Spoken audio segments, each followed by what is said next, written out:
मैंने पहले ही बता दिया है। आज हम लोग राउल्ट का नियम, कॉलिगेटिव प्रॉपर्टी, इन पर डिस्कस करने वाले हैं। साथ में साथ सभी आंकिक का भी डिस्कशन करेंगे कि कौन कौन से आंकिक आपके लिए इंपॉर्टेंट है।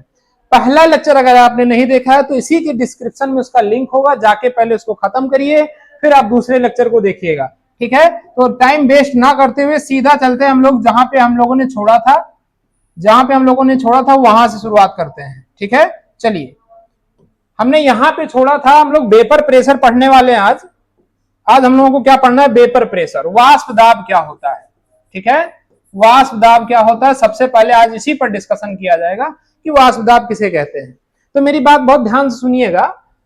देखिए, जो है स्थिर ताप पर अगर डिफिनीशन बोलना हो तो क्या बोलेंगे कि स्थिर ताप पर वाष्प के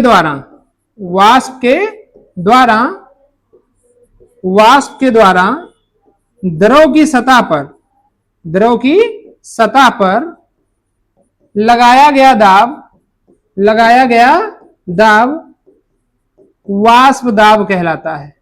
क्या कहलाता है? वाष्प दाब कहलाता है। ठीक है, क्या कहलाता है? वाष्प दाब माने द्रव की सतह पर लगाया गया दाब। कब? स्थिर ताप पर। किसके द्वारा? वाष्प के द्वारा। ठीक है, वाष्प के द्वारा लगाया गया दाब, उसको हम लोग वेपर प्रेशर कहेंगे। क्या कहेंगे? Vapour pressure. इंग्लिश में लिखना है तो उसको वेपर प्रेशर कहा जाएगा। ठीक है, आई होप ये बात आपको क्लियर हो गया। जैसे मान लीजिए कि कोई आपका ऐसे सोल्यूशन है ना, इसमें आपने कोई सोल्यूशन रखा है। ठीक है, इसको आप टेम्परेचर दे रहे हैं, टेम्परेचर आप लोग दे रहे हैं, ऊपर से इसको आपने ढक रखा है, तो क्या होगा कि इसका वाष्प जाएगा, इसका वाष्प बाहर निकलेगा और ये यहां से टकराने के बाद रिटर्न आ जाएगा। तो रिटर्न आने के बाद इसी सतह पर क्या लगाएगा? ये दाब लगाएगा, और यही वाष्प के द्वारा लगाया गया दाब क्या कहलाएगा? वाष्प दाब कहलाएगा। बताइए, किसी को कोई दर्द, तकलीफ, समस्या, परेशानी, दिक्कत हो तो बताइए इस बात को समझने में है कोई दिक्कत? आगे देखिए, आगे हम लोगों को क्या पढ़ना? बहुत इंपॉर्टेंट, मोस्ट इंपॉर्टेंट चीज मैं आपको पढ़ाने जा रहा हूं, वो है राउल्ट का नियम। क्या? राउल्ट का नियम। उसको देख लीजिए, राउल्ट का क्या नियम है ना, राउल्ट साहब ने क्या बताया था, इसको देख लेते हैं। बहुत इंपॉर्टेंट है राउल्ट का नियम। वेपर प्रेशर के बारे में अगर बातें हो गई हो तो अब राउल्ट के नियम को देखते हैं। ठीक है, राउल्ट का नियम, इस पे मैं स्टार भी लगा देता हूं, 3-4 स्टार लगा देता हूं। हर साल सवाल आते हैं 2 से 3 नंबर, ये आपको देकर जाएगा, और एक आंकिक भी इसका देकर जाएगा, आंकिक भी इससे आते हैं। ठीक है, तो चले आ जाइए, राउल्ट का नियम क्या है। अब देखिए, वाष्प दाब मैंने क्यों पढ़ाया? क्योंकि इसी की व्याख्या किया था राउल्ट साहब ने, है ना। अलग से देख लेते हैं। ठीक है, अलग से देख लेते हैं। इसी की व्याख्या, किसकी व्याख्या? वाष्प दाब की व्याख्या, वाष्प दाब की व्याख्या। ठीक है, वाष्प दाब की व्याख्या किसके? विलेन के वाष्प दाब की व्याख्या, वाष्प दाब की व्याख्या करने के लिए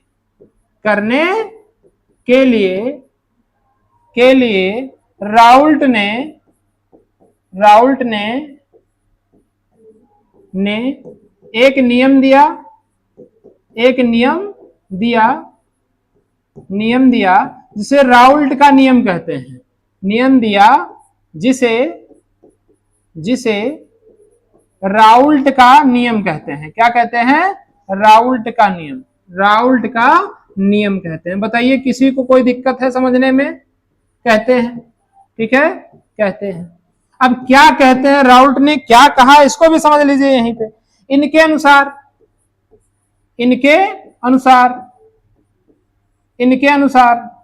ठीक है, किसके अनुसार? राउल्ट के अनुसार। इनके अनुसार जो विलेन का वाष्प दाब होता है, जो विलेन का पार्शियल प्रेशर, वाष्प दाब ना कह के उसको पार्शियल प्रेशर कहेंगे, जो आंशिक दाब होता है उसके मोल अंश के समानुपाती होता है। किसने कहा? राउल्ट ने कहा। राउल्ट ने यह कहा कि विलेन का आंशिक दाब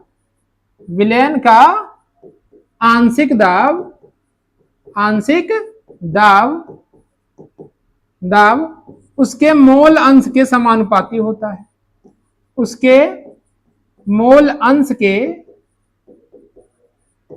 क्या होता है? समानुपाती होता है। ठीक है, समानुपाती होता है। ये बात क्लियर हो गया है ना। तो मान लीजिए अगर विलेन में दो कंपोनेंट है, माना विलेन में दो कंपोनेंट है, दो घटक हैं, विलेन के दो घटक, माना विलेन के दो घटक, विलेन के दो घटक कौन कौन से, घटक ए एंड घटक बी, ये दो विलेन से बना हुआ है ना। तो इसके लिए जो मोल अंश होगा वो काई ए और काई बी होगा। ठीक है, तो हम लोग लिख सकते हैं, क्या लिख सकते हैं कि partial pressure directly proportional to chi A या partial A directly proportional to chi B. अगर इसको हटा दिया जाए तो क्या हो जाएगा, पी ए बराबर पी ए जीरो काई ए, और इसके लिए क्या हो जाएगा, पी ए बराबर पी बी जीरो काई बी। बताइए, ये दोनों बातें आपको अपने कॉपी में घेर लेनी है, ये दोनों बातें आपको अपने कॉपी में घेर लेनी है, बहुत इंपॉर्टेंट है। ठीक है, ये बहुत ज्यादा इंपॉर्टेंट है। तो क्या क्या आया, ये आया कि पी ए बराबर पी ए जीरो एक्स ए और पीबी बराबर क्या आया, पीबी जीरो एक्स बी, ये आया ना। अच्छा, कुल दाब निकालना हो तो क्या होगा, कुल दाब निकालना हो तो कुल दाब कैसे निकलता है, पी बराबर पी ए प्लस पीबी हो जाएगा, पी ए प्लस पीबी हो जाएगा। बताइए, पी ए प्लस पीबी हो जाएगा। अच्छा, कुल दाब ये हो गया। तो P बराबर, अगर आप चाहो तो इसकी जगह पे इसकी वैल्यू रख सकते हो, इसको कौन सा 1 मान सकते हो, इसको 2 मान सकते हो। तो 1 और 2 की वैल्यू यहाँ पे पुट कर दीजिए, तो क्या हो जाएगा, P A zero X A plus PB zero X B. ये हो गया, हुआ कि नहीं हुआ बताइए। इस बात को समझने में किसी को कोई दर्द, तकलीफ, समस्या, परेशानी, दिक्कत हो तो एक बार कमेंट करके बताइए, है ना। अच्छा, एक बात आपको ध्यान रखना, हमेशा ये सवाल लगाते टाइम भी आपको बहुत मदद करेगा कि जो मोल अंश होता है, वो चाहे 1 का मोल अंश हो चाहे 10 का मोल अंश हो, सबका जो मोल अंश की वैल्यू होती है वो 1 के बराबर होती है। कितने के बराबर, हम इसको x बोल रहे हैं, आप लोग समझ जाइएगा, x बोलने में थोड़ा सा आसानी होता है। ठीक है, तो x A plus x B बराबर 1 हो जाएगा। माने अगर आप एक्स ए बराबर लिखो तो लिख सकते हो 1 माइनस एक्स बी या काई बी। ठीक है, यानी इसकी वैल्यू यहां रख सकते हो, इसके जगह पे ये रख सकते हो। यानी P बराबर अगर लिखें तो पी ए जीरो है ना 1 माइनस एक्स बी, सही है। यहां क्या हो जाएगा, पीबी जीरो एक्स बी, सही है। इतनी बात समझ में आ रही है कि नहीं आ रही है। अब क्या करिए, इसका गुणा इसमें कर दीजिए, इसका गुणा इसमें कर दीजिए, सॉल्व कर लीजिए इसको। P बराबर P A zero minus P A zero X B, ठीक है, प्लस में क्या हो जाएगा, पीबी जीरो एक्स बी हो जाएगा, सही है। इन दोनों में से एक्स बी कॉमन हो सकता है, एक्स बी कॉमन हो सकता है, तो एक्स बी आप कॉमन कर लीजिए। क्या हो जाएगा, पी ए बराबर P A zero minus x, अच्छा पी ए भी तो कॉमन हो सकता है इसमें में से, तो पी ए को आप पहले निकाल लीजिए, तो क्या हो जाएगा, यहां से एक्स बी निकाल लीजिए। सॉरी, पी ए नहीं कॉमन होगा, पी ए नहीं कॉमन होगा क्योंकि दोनों में नहीं दिख रहा है। ठीक है, तो पी ए को यही रहने दीजिए, इसको एक्स बी को कॉमन ले लीजिए, पॉजिटिव में एक्स बी को कॉमन ले लीजिए। एक्स बी जब कॉमन ले लेंगे तो क्या बचेगा, क्या बचेगा बताइए जरा एक बार, कोष्टक में बचेगा, इसको पॉजिटिव में है तो पहले लिख लीजिए, और ये निगेटिव में है तो इसको बाद में लिख दीजिए, और यही हमारा इक्वेशन हो जाता है राउल्ट के नियम का। बताइए क्या इसमें परेशानी थी, क्या परेशानी थी इसको समझने में। ये क्या है, ये क्या है, ये ए घटक का आंशिक दाब है, आंशिक दाब है। ठीक है, आंशिक दाब है। वहीं ये क्या है, ये मोल अंश है, वी घटक का मोल अंश है, ए का भी आप निकाल सकते हैं, मोल अंश है, सही है। बताइए, ये तो आपको बता ही दिया, पीवी क्या है, पीवी जीरो क्या है, चलिए पीवी जीरो जो है वो क्या है, V घटक का मूल आंशिक दाब, V घटक का आंशिक दाब है, आंशिक दाब है। बताइए भाई, और P क्या है? विलयन का दाब, कुल दाब है। क्या है? कुल दाब है। बताओ, इतनी बात समझ में आई? अच्छा, आप चाहो तो इसका ग्राफ भी खींच सकते हो। कैसे खींच सकते हो? इतनी बात समझ में आई तो इसका स्क्रीनशॉट ले लीजिएगा। आगे देखिए, हमने क्या निकाला अभी? P बराबर क्या निकाला? PA0 प्लस XV, कोष्टक में क्या निकाला? PV0 minus PA0। अब मान लीजिए इसका ग्राफ खींचना चाहते हैं, किसके किसके बीच में? ग्राफ खींचिए। आप आपसे पूछ ले कि ग्राफ P और माने कुल दाब और मोल अंश के बीच में, है ना? कुल दाब और मोल अंश के बीच में ग्राफ खींचना हो तो क्या करेंगे? कुल दाब और मोल अंश के बीच में, अंश के बीच में, ठीक है? तो क्या होगा? इसको क्या लिख सकते हैं? इसका ये एक स्ट्रेट लाइन का ग्राफ बन जाएगा। क्या बन जाएगा? स्ट्रेट लाइन का ग्राफ। किस पे? y बराबर mx प्लस c पे, है ना? ये ग्राफ बन जाएगा, जहां जहां y क्या है? x और y एक्सिस है। एक सेकेंड, x एंड y क्या है? एक्सिस है, ठीक है? m क्या है? m है स्लोप, ढाल जिसको कहते हैं आप लोग, ठीक है? और यहां जो c है वो क्या है? इंटरसेप्ट है। क्या है? इंटरसेप्ट है। इसका मतलब अगर हमें ग्राफ खींचना हो तो ग्राफ हम कैसे खींचेंगे? ग्राफ कुछ इस तरीके से खींचा जाएगा। y एक्सिस पे आपका p हो गया, x एक्सिस पे आपका xb हो गया, ठीक है? इसको आगे पीछे कर सकते हो, इसको x मान लीजिए, इसको m मान लीजिए, कोई दिक्कत नहीं इसको समझने में, क्योंकि हमें ग्राफ इनके बीच में खींचना था। तो m इंटू एक्स या x इंटू m बात एक ही है, ठीक है? तो हमारा इंटरसेप्ट थोड़ा बहुत है तो हमें ग्राफ यहां से नहीं खींचा जाएगा। अगर ये ना होता तो ग्राफ हम यहां से खींचते, ये है तो ग्राफ थोड़ा सा ऊपर से खींचना पड़ेगा, इसी को कहते हैं इंटरसेप्ट। और इसकी वैल्यू जो ये इंटरसेप्ट है, इसकी वैल्यू c है। इसकी वैल्यू क्या है? c है, ठीक है? ये हमारा हो गया स्लोप। ये हमारा क्या हो गया? स्लोप। और ये स्लोप कितना है?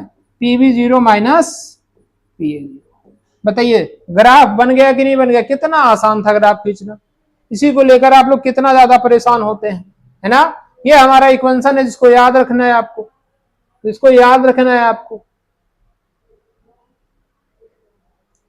इतनी बात समझ में आई कि नहीं आई?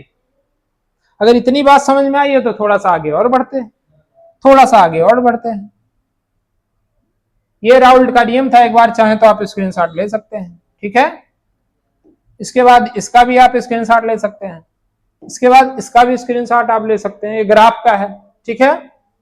इसके आगे अगर बढ़ें तो अब हमें पढ़ना है आइडियल और नॉन आइडियल सोल्यूशन। आदर्श आदर्श आदर्श विलयन और अनादर्श विलयन। क्या पढ़ना है? आदर्श विलयन और अनादर्श विलयन। अनादर्श विलयन, चलिए ये पढ़ लेते हैं। तो एक तरफ हम लोग रख देते हैं आइडियल सोल्यूशन और एक तरफ रख देते हैं नॉन आइडियल सोल्यूशन। डिफरेंस भी हो जाएगा और सारी बातें क्लियर भी हो जाएंगी, है ना?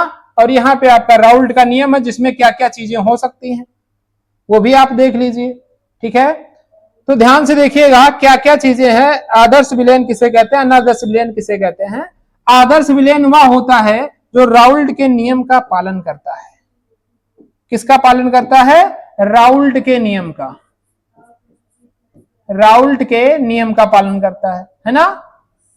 बताइए, अगर पहला पॉइंट लिखना हो तो क्या करेगा? ये राउल्ट के नियम का पालन करेगा। राउल्ट के नियम का पालन करता है, बहुत बढ़िया, नियम का पालन करता है। ये राउल्ट के नियम का पालन नहीं करता है, राउल्ट के नियम का पालन नहीं करता है। पालन नहीं करता है। ठीक है, नहीं करता। ये पहला पॉइंट हो गया। दूसरा पॉइंट, इसकी जो एच है, एच मिक्सिंग एंथैल्पी जो है वो जीरो होती है, इसका जीरो नहीं होता, इसका डेल्टा एच होता है नॉट इक्वल टू जीरो, इसका जो डेल्टा एच है इक्वल टू जीरो होता है ना। एंथैल्पी इसकी शून्य होती है, इसकी शून्य नहीं होती है, या तो बढ़ के आएगी या तो घट के आएगी। दो तरीके का ये होता भी है, नॉन आइडियल सोल्यूशन दो प्रकार का होता है। इसकी जो बी मिक्सिंग है, वी मिक्सिंग है, वो भी क्या होती है, जीरो होती है। जो आयतन होता है वो भी जीरो होता है, इसमें जो वॉल्यूम होता है वो जीरो नहीं होता है। ठीक है, अच्छा, इसमें जो इंट्रैक्शन होता है ए और बी के बीच में, ए जो हमारा हो गया है ना, ये बराबर होता है ए और वी के बीच में। जो आपके घटक थे, जो आपके कण थे, जो दो घटक से बना हुआ था वो विलयन, उनके बीच में जो इंट्रैक्शन होता है ना वो बराबर होता है इसके। ठीक है, और इसमें नॉट इक्वल टू होता है, ए बी के बीच में जो इंट्रैक्शन होता है not equal to A and V O R we.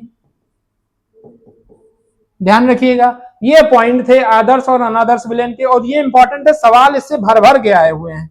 बहुत बार ये सवाल पूछा गया है कि राउल्ट के नियम में क्या होता है, आदर्श विलयन में क्या होता है। ये तीनों पॉइंट आपको एकदम रट लेनी है ना, रट लेनी है। ये तीनों पॉइंट बहुत ज्यादा इंपॉर्टेंट है, ये तीनों पॉइंट बहुत ज्यादा इंपॉर्टेंट है।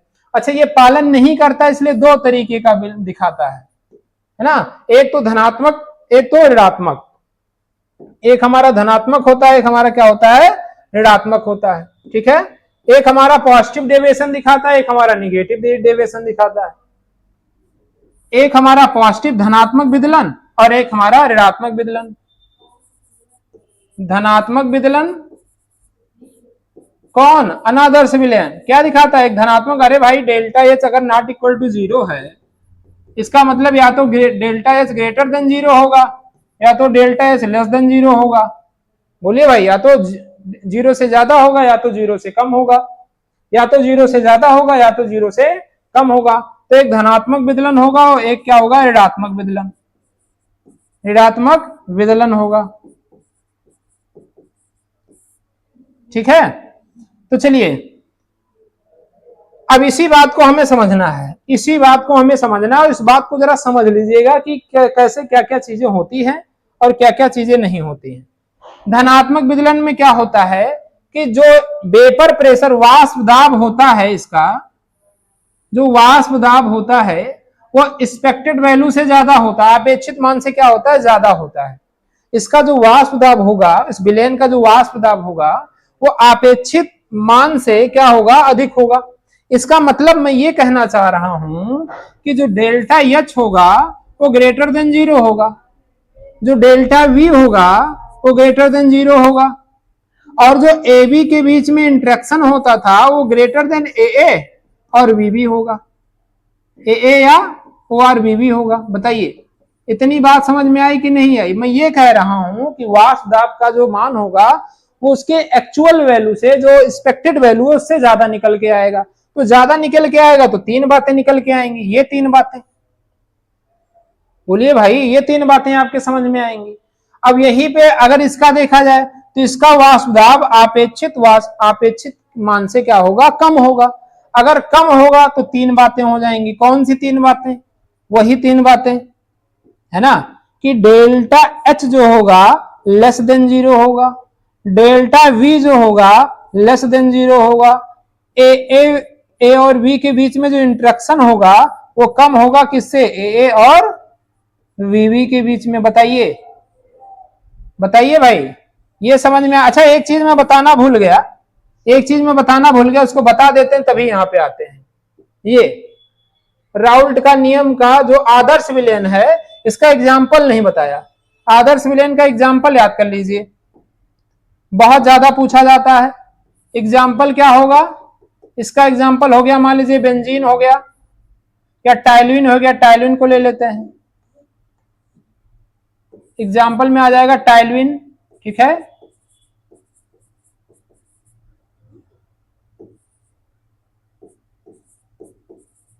टाइलुइन हो जाएगा प्लस क्लोरोबेंजीन हो जाएगा। क्या हो जाएगा, क्लोरोबेंजीन हो जाएगा। बोलिए भाई, क्या हो जाएगा, क्लोरोबेंजीन हो जाएगा। ठीक है, इसी में आप चाहें तो हेक्सेन लिख सकते हैं, हेक्सेन हो जाएगा,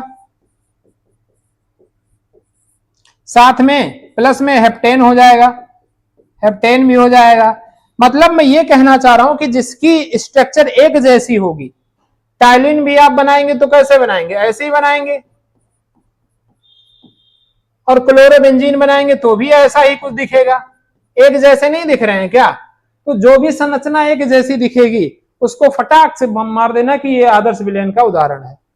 अब अनादर्श में दो प्रकार के होंगे, उनका अलग देखेंगे, लेकिन ये दोनों आपके क्या बन जाएंगे, जिनका भी संरचना समान होगा। आप चाहो तो ट्रिक में लिख सकते हो कि जिनकी स्ट्रक्चर एक जैसी होगी वो राउल्ट के नियम का उदाहरण बनेगा। किसका बनेगा? राउल्ट के नियम का उदाहरण बनेगा। ठीक है, चलिए, तो इसमें धनात्मक में हो गया, एक ऋणात्मक में आ गया, एक धनात्मक में आ गया, एक ऋणात्मक में आ गया।